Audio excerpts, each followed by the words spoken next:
বাংলাদেশের মানুষকে যেভাবে সাইলেন্ট করার চেষ্টা করেছেন, সেই অপরাধের বিচার যদি না করা হয়, তাদেরকে যদি বিচারের আওতায় না আনা হয়, যথাযথ শাস্তি প্রদান না করা হয়, তাহলে বাংলাদেশে ঘুমটা আবার ফেরত আসবে। তাদেরকে ইলেকট্রোকিউট করা হতো, তাদেরকে কাউকে ইঞ্জেকশন দিয়ে অজ্ঞান করা হতো। এই যে সিস্টেম্যাটিক পদ্ধতিতে বাংলাদেশের সিভিলিয়ান পপুলেশন যারা শেখ হাসিনার স্বৈরশাসনকে অপোজ করেছেন, তার বিরোধিতা করেছেন, তাদেরকে নিশ্চিহ্ন করার জন্য, তাদেরকে সাইলেন্ট করার জন্য এই গুমকে হাতিয়ার হিসেবে ব্যবহার করেছেন। গুমের যে দ্বিতীয় মামলা, সেটার অভিযোগ গঠনের শুনানি ছিল আজকে, অর্থাৎ চার্জ ফ্রেমিংয়ের হিয়ারিং ছিল। আজকে প্রসিকিউশনের পক্ষ থেকে আমরা সেই শুনানিটা করেছি। আজকে আমাদের এই অভিযোগের বা এই মামলাতে মোট 13 জন আসামির বিরুদ্ধে আমরা অভিযোগ এনেছি। মোট 26 জন ব্যক্তিকে 2015 সাল থেকে 2024 সালের 5ই আগস্ট সময় পর্যন্ত ডিজিএফআই পরিচালিত জেআইসি অর্থাৎ জয়েন্ট ইন্টারোগেশন সেন্টার নামে যে বন্দিশালাটি ছিল, সেখানে মানুষদেরকে গুম করে আটক রাখা, নির্যাতন করা যে অভিযোগ, সেই অভিযোগে এই 13 জন ব্যক্তির বিরুদ্ধে আমরা মামলাটি করেছি। এই মামলার প্রধান আসামি শেখ হাসিনা, দ্বিতীয় আসামি তারিক আহমদ সিদ্দিকী, তারপরের যে আসামিগুলো আছেন তারা হচ্ছেন ডিজিএফআইয়ের এই 2015 থেকে 2024 সাল পর্যন্ত যারা মহাপরিচালক ছিলেন, এবং এই ডিজিএফআইয়ের একটা ইউনিট হচ্ছে সিটিআইবি, সেই সিটিআইবির যারা ডাইরেক্টর ছিলেন তাদেরকেই শুধুমাত্র আসামি শ্রেণীভুক্ত করে এই মামলাটা করা হয়েছে। এখানে মোট 26 জন ব্যক্তিকে বিভিন্ন সময় গুম করে রাখা হয়েছিল। তার মধ্যে সবচেয়ে বেশি সময় ধরে আটক ছিলেন সেনাবাহিনীরই একজন ব্রিলিয়ান্ট অফিসার ছিলেন ব্রিগেডিয়ার জেনারেল আব্দুল্লাহ আমান আজমি সহ আরও 25 জন ব্যক্তি। আমরা এখানে বলেছি যে গুমের যে সংস্কৃতি বিগত স্বৈরশাসকের আমলে চালু করা হয়েছিল, সেটা ছিল ক্ষমতাকে নিরঙ্কুশ করার জন্য, ক্ষমতাকে দীর্ঘস্থায়ী করার জন্য। যারা যে সমস্ত লোকদেরকে তারা তাদের কাজের জন্য হুমকি মনে করতেন, তাদেরকে তারা এইভাবে আইনের প্রোটেকশনের বাইরে নেওয়ার জন্য, অর্থাৎ একজন ব্যক্তিকে তার স্বাধীনতা হরণ করে তিনি যাতে কোনো আইনগত প্রোটেকশন না পান, সেই জন্য তাকে গুম করা হয়েছে। আমরা এখানে বর্ণনা করেছি কিভাবে ভিকটিমদেরকে পিক আপ করা হতো। সাদা পোশাকধারীরা নম্বর প্লেটবিহীন মাইক্রোবাসে করে তাদেরকে কিভাবে তোলা হতো, তোলার পরে তাৎক্ষণিকভাবে গাড়ির মধ্যে তাদের সাথে কি আচরণ করা হতো, তাদেরকে ব্লাইন্ড ফোল্ডেড করা হতো, হাত করা পরানো হতো, তাদেরকে টর্চার করা হতো, তাদেরকে ইলেকট্রোকিউট করা হতো, তাদেরকে কাউকে ইঞ্জেকশন দিয়ে অজ্ঞান করা হতো। এই যে কাজগুলো ইমিডিয়েটলি আফটার পিক আপ, এই কাজগুলো তারা করতেন। এরপরে তাদেরকে বিভিন্ন জায়গায় নিয়ে যে বন্দি করে রাখা হতো, তার মধ্যে যে প্রধান যে বন্দিশালাটা ছিল সেটা ছিল জেআইসি অর্থাৎ প্রতিরক্ষা মন্ত্রণালয়ের অধীনে পরিচালিত যে আমাদের ডিজিএফআই, তার যে একটা বন্দিশালা ছিল, সেটা আইনসম্মত কাজের জন্যই তৈরি করা হয়েছিল। ডিজিএফআই সংস্থাটি রাষ্ট্রের অতি গুরুত্বপূর্ণ একটা সংস্থা, কিন্তু শেখ হাসিনা সরকার এই অতি গুরুত্বপূর্ণ এবং বৈধ একটা সংস্থাকে, তার কিছু অফিসারকে এই অপরাধের সাথে সম্পৃক্ত করে তার ক্ষমতাকে চিরস্থায়িত করার চেষ্টা করেছিলেন। আমরা বলেছি যে একটা বাহিনী হয়তো গ্রেপ্তার করতো বা পিক আপের সাথে জড়িত ছিল, তারা আবার গ্রেপ্তার করে বন্দি রাখার জন্য অন্য বাহিনীর হাতে তুলে দিত, আবার নির্যাতন করার জন্য অন্য বাহিনীর কাছে দিত, অনেক সময় হত্যা করার জন্য চতুর্থ আরেকটা বাহিনীর হাতে দিত, কাউকে হয়তো মামলা চালান দেওয়ার জন্য পুলিশের হাতে হস্তান্তর করত।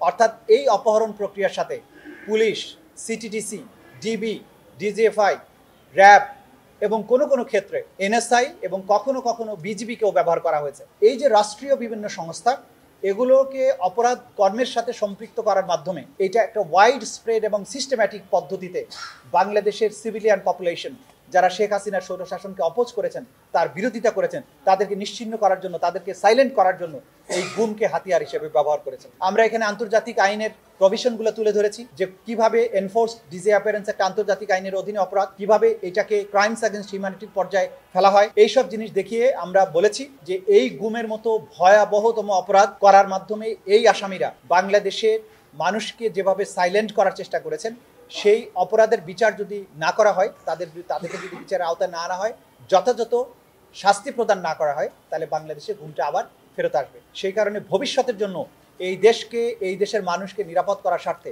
রাষ্ট্রীয় বাহিনীগুলোকে অপরাধ প্রবণতা থেকে বের করে আনার স্বার্থে এই গুমটা বন্ধ হওয়া প্রয়োজন। সেই জন্য এই বিচার। কমান্ড স্ট্রাকচারটা ছিল যে মূল নির্দেশটা আসতো সবসময় শেখ হাসিনার কাছ থেকে। যখন শেখ হাসিনা সরাসরি নির্দেশ না দিতেন, সেই জায়গাগুলো শেখ হাসিনা তার সামরিক উপদেষ্টা তারিক সিদ্দিকী, যিনি তার ছোট বোনের দেবর, তার মাধ্যমে নির্দেশ দেওয়া হতো। Tariq Siddiqui DGFI, army, RAB, police সবার উপরে ক্ষমতাধর ব্যক্তি ছিলেন। তিনি শেখ হাসিনার পক্ষে কমান্ড করতেন কাকে কখন গুম করতে হবে, কাকে হত্যা করতে হবে, কাকে বন্দি রাখতে হবে, কাকে কখন ছেড়ে দিতে হবে। শেখ হাসিনার পরে তারিক সিদ্দিকী আবার কমান্ড করতেন ডিজিএফআর ডিজিদেরকে।